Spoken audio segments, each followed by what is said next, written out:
guys. So when I was filming the opening of the Baths cassettes, this came later in the day. This is the, still no script, so I have no idea. I think, but going off memory, I believe this is like early 70s, like 79. I'm sorry, late 70s, 79 to 80s, 81, somewhere around there. Tdk Ma-R. This is their top end, highest of the end cassette, which is metal. And I'm not talking about the shell, I'm talking about the tape, type 4. This is used, and I did buy it off of eBay. The way I figure it, I do see this as a showpiece rather than a cassette that I will use daily. And I probably would not forgive myself for ordering a brand new unsealed one and then unwrapping it for myself. So I figured I'm going to have one. It is going to be unwrapped so I can actually take it out, put it on a deck, and play with it. And if the tape ever gets eaten or junked or whatever, I can always replace the tape itself, and the shell would be nice just to show off. Hopefully that doesn't happen. So here is the J card. Now, you guys tell me if this is normal, the way they have it put in like this, because as I open it up, this looks like it's supposed to face towards, you know, the outside, because it looks like something that you would see on most cassettes, but it was like this. Now, the reason why I'm kind of doubting that is because typically this one here has marketing graphics or whatever to show off better, but it doesn't look like it. It looks like it's just, unless of course it's supposed to go something like this. I thought I remember seeing something like this.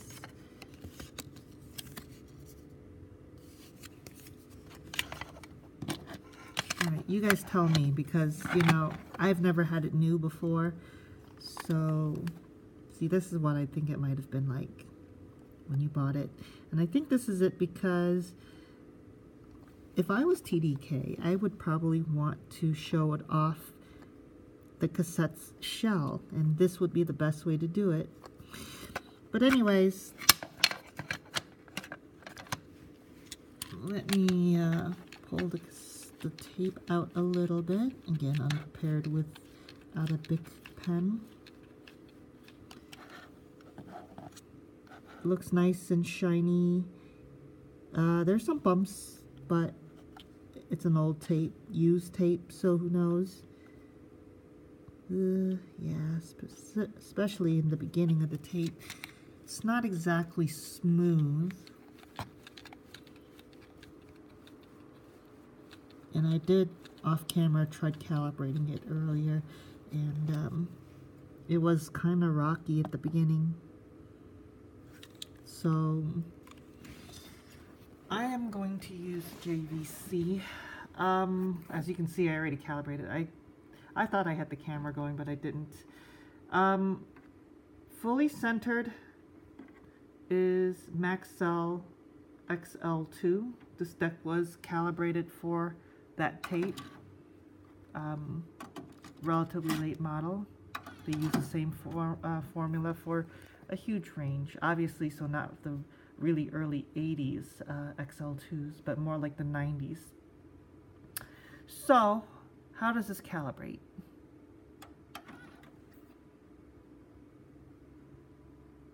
Well, this compares, or how I should say this, how does this compare to the XL2s? And there you go. Now, the level can go down a little bit because it's already peaking. And that's where we're at right now with that level. Just a little bit, just a smidge. Sorry for the dusty looking deck. I really need to clean this. But bias, I need more negative bias. In fact, as you saw earlier, oops, that's the balance. What am I doing?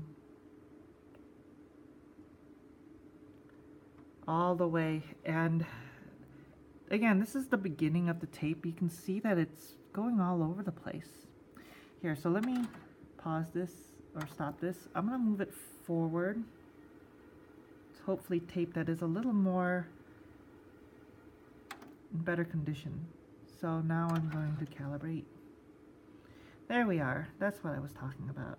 So this one does require less record level. And all the way to the left on the bias style. And even then it's, meh. I would like to have a little more less. A little more less? A little less? And that's where the dials are. Okay.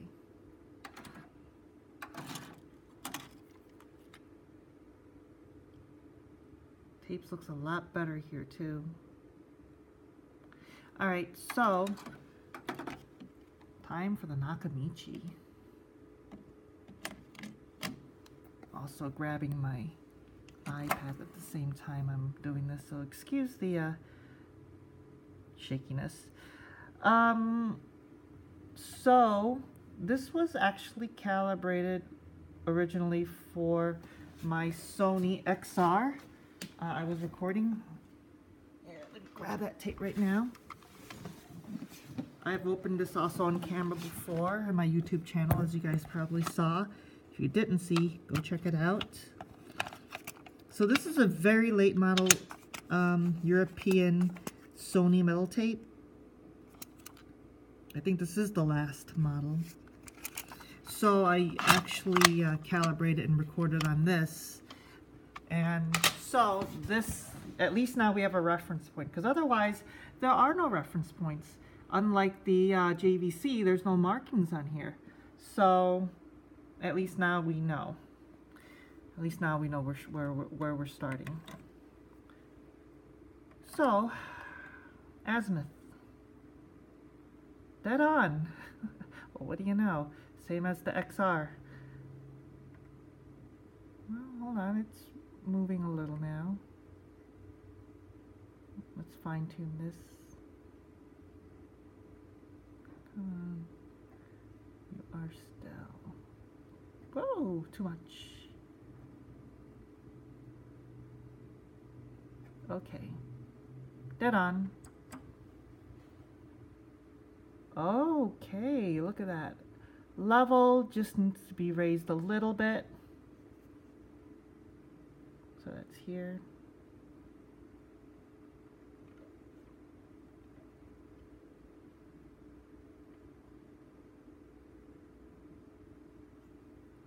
That looks good. Bias. Oh wow, it's not that much further from the Sony XR.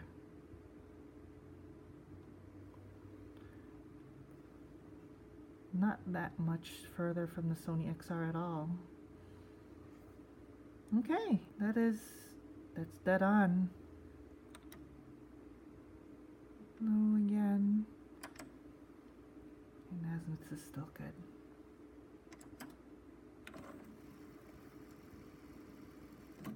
So it looks like the Nakamichi had an easier time to calibrate to this tape, which then makes me wonder if, because I have not used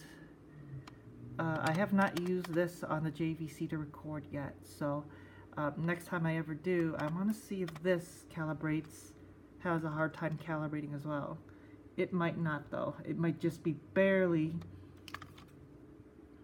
I'm guessing it's probably, based on what I saw on the Nakamichi, I'm guessing it will probably be around here. That's just a guess though. But, alright, that's it guys. I was not going to, I didn't have any plans on recording or even making this video. No plans on recording anything on this tape just yet. Not sure what I'm going to put on here. If I'm going to put anything on there, like I said, it's mostly a showpiece. And I probably won't even record the full tape. I just want to record maybe 1 or 2 songs just to show it off, and of course the rest is blank just to show off the blank parts, and maybe even some test tones, which is fine. Again, tape for playing, not really for listening, for the MAR that I have anyways. If I ever get another one, then sure, I would definitely put something on here. But again, my mind may change. I might actually put something on here after all. Who knows? That's just how this hobby goes. Alright guys, I'm out. Take care. Toodaloo.